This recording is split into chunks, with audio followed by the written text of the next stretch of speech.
It's always been a challenge to keep up with the wishes of my own project.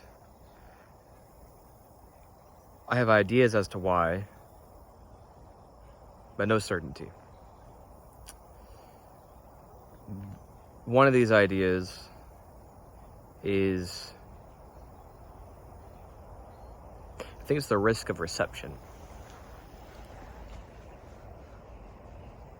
How people might choose to view my intent, my effort, a potential message, and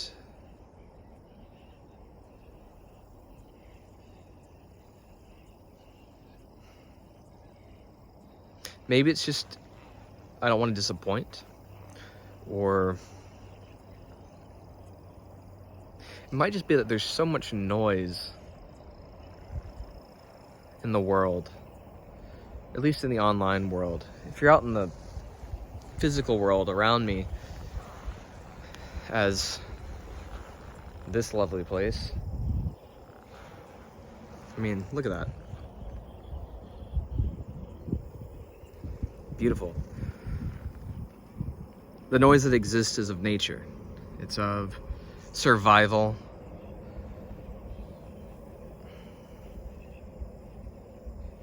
entertainment,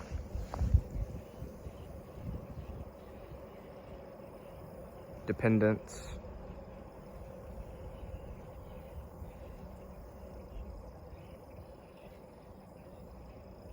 maybe above all, creation.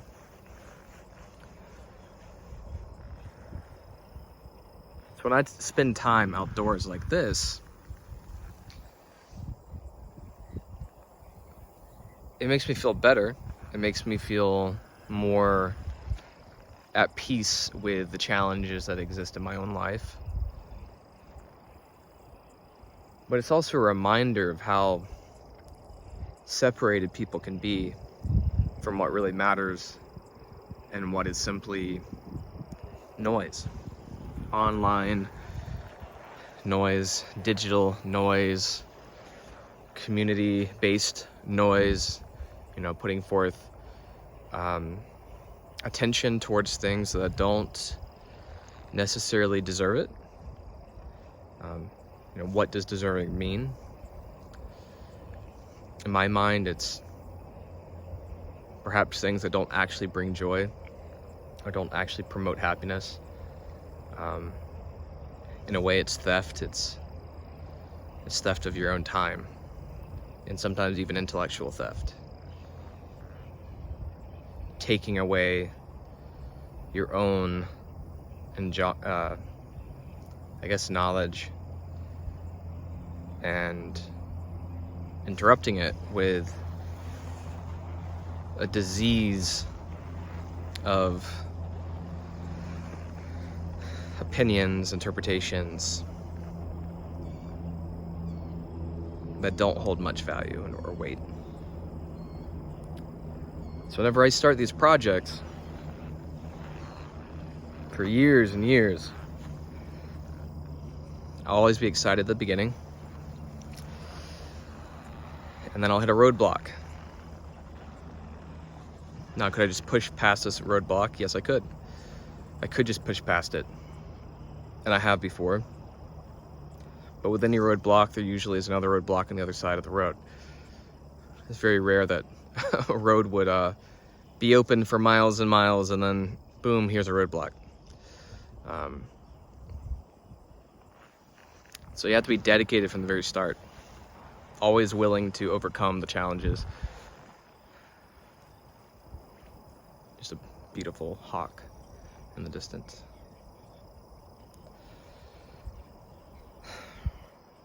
One of the reasons I think why I don't finish these projects of mine,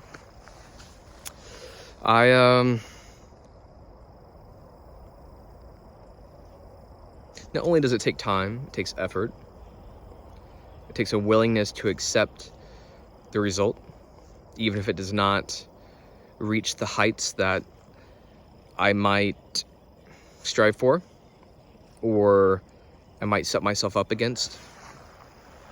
You know, if I'm trying to make a film of some kind,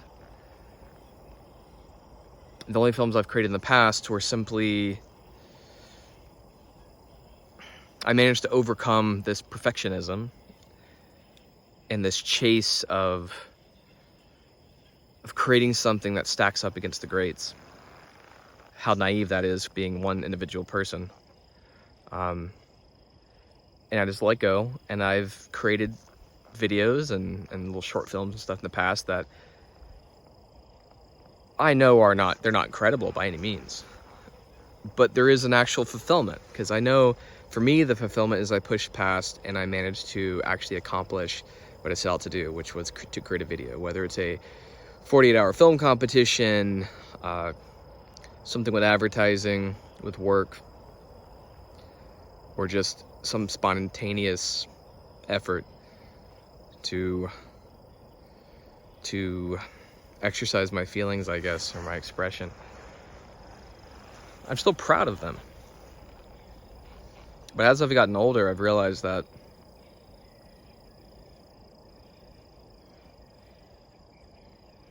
I've noticed I've been less and less proud of my own actions. And it's not out of a disappointment of I'm not actually doing things to be proud of. It's the following the motion, the carrying on with duties, responsibilities, work, what seems to be what I was supposed to do, rather than actually doing things that I want to do, or I strive to do, or I have goals to do. So here I am, standing in front of the small pond in the Osceola National Forest in the north part of Florida, of which I've spent many hours and thousands of miles at this point riding through this area. And I don't know, today I just felt compelled to pull out my phone and record a video. Not with one of my nicer cameras, not with the best lighting or the most optimal mindset. But I felt compelled. I felt compelled to say something, in hopes that this might help me in the long run actually follow forth and achieve some of these goals that I have. One of which, back in, I think, April, was to start documenting my motorcycle trips. But to do so in a way that is more captivating, or goes back to the original point of noise. Does a good job to not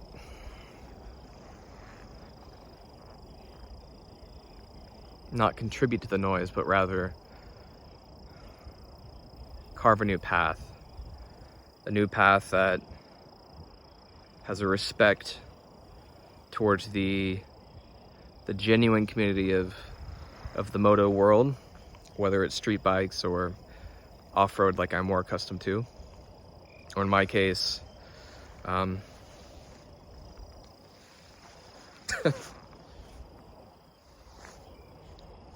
adventure style bikes.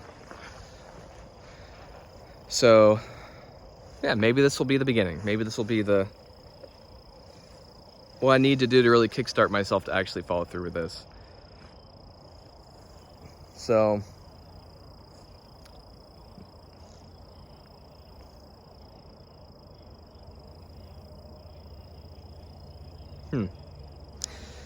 see, I'm 31, about to be 32 in a couple months. Not a lot of people my age do adventure riding, or they strive to do adventure riding. Most that are younger than me, it's either dirt bikes or street bikes, sport bikes. I'm not part of that. I didn't grow up racing on tracks.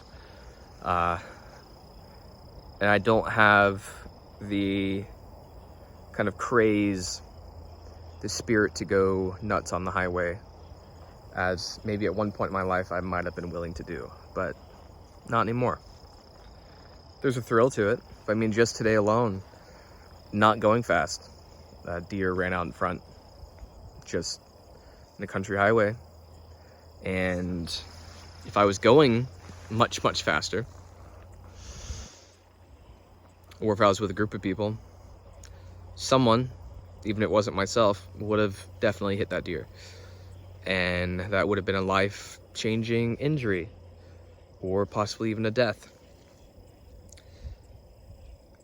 And there's a fine line between doing what you enjoy, and if motorcycling is a form of that enjoyment, to ride, versus doing things in a reckless manner that hinders future opportunities to enjoy this activity, or whatever activity you may enjoy yourself. Maybe that's what started it all.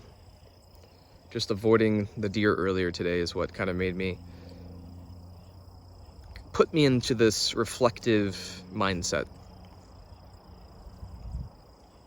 Yeah, that might have been it actually.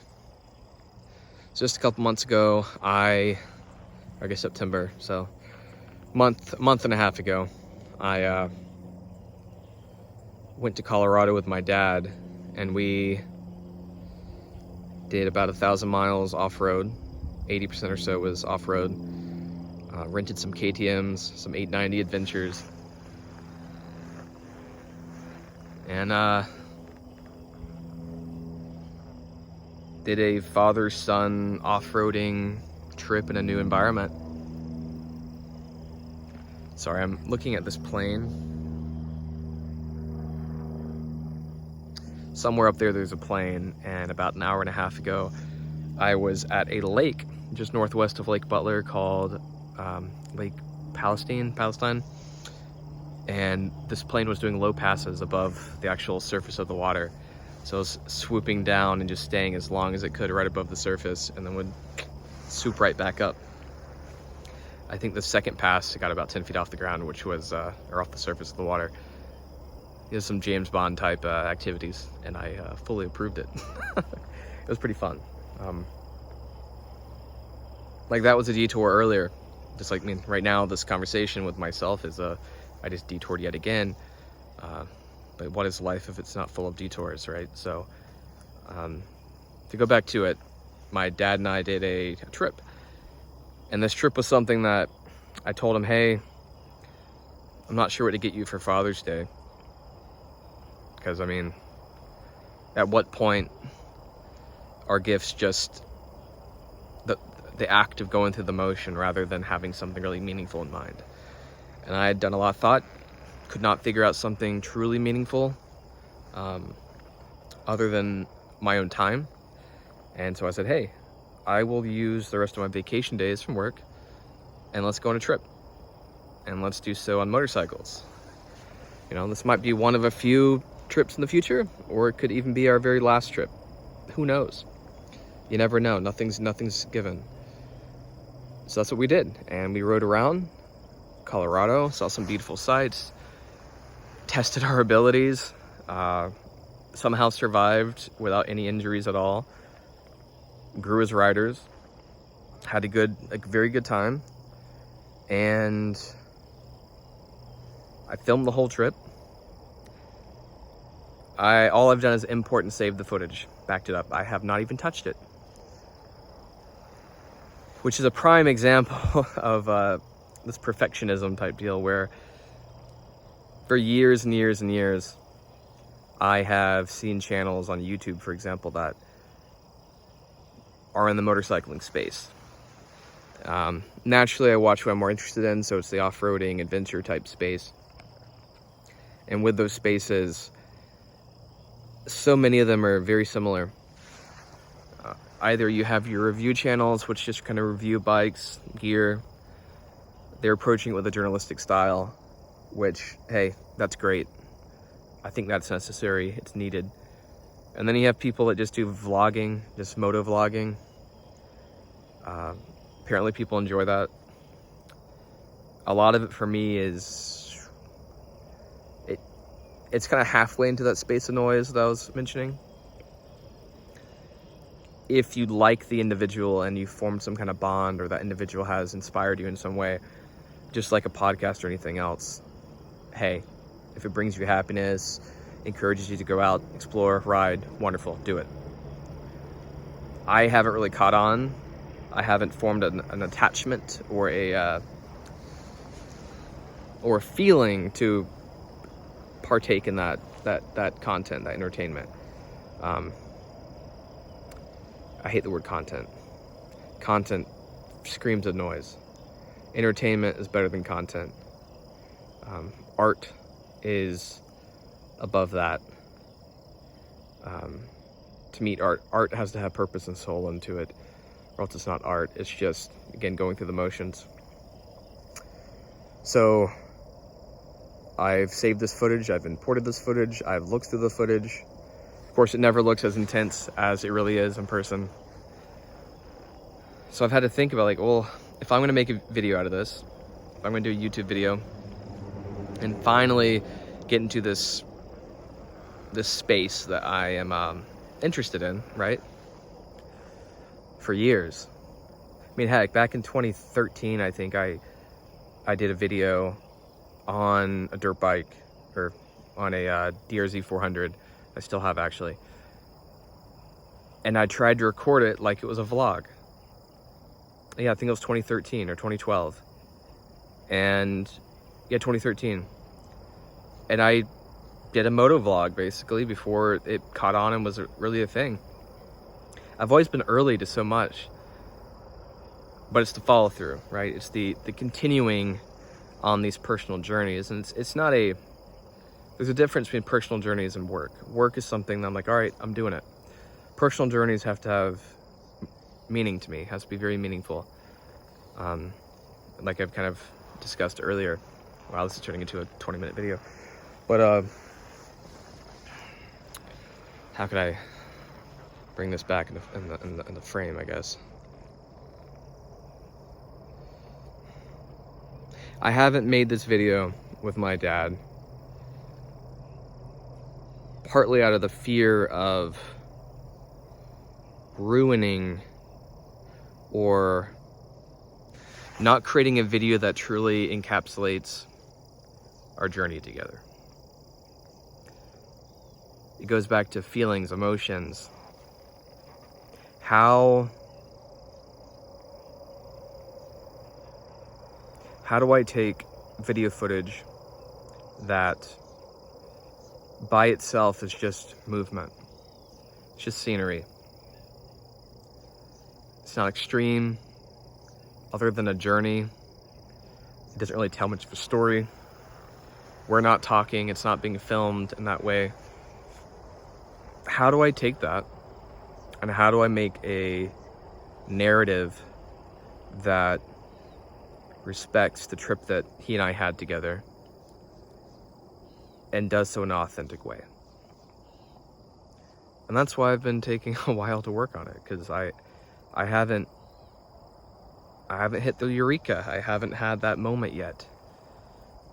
And maybe I just have to just make something. I've heard lots of other creatives and individuals across multiple fields that say you just gotta do it, just gotta work on it. You can't just not do anything. Being static doesn't bring life, you know? So here I am, 19 minutes, 20 seconds, making at least something right now. And hopefully this will be a beginning of sorts for this video that I need to make, and to stick with my original plan in the spring of documenting my trips, actually going out exploring, traveling, hopefully meeting people, hopefully forming or establishing or joining a nice community one day that we can all cherish each other's mutual efforts to seek that happiness, explore, and just share in it. So, until then, I guess I'll get back on the bike and try to find some more beautiful scenery and moments like this to take in. Yeah, well, I guess this will be video number 1. Why not? Why not? All right, cheers.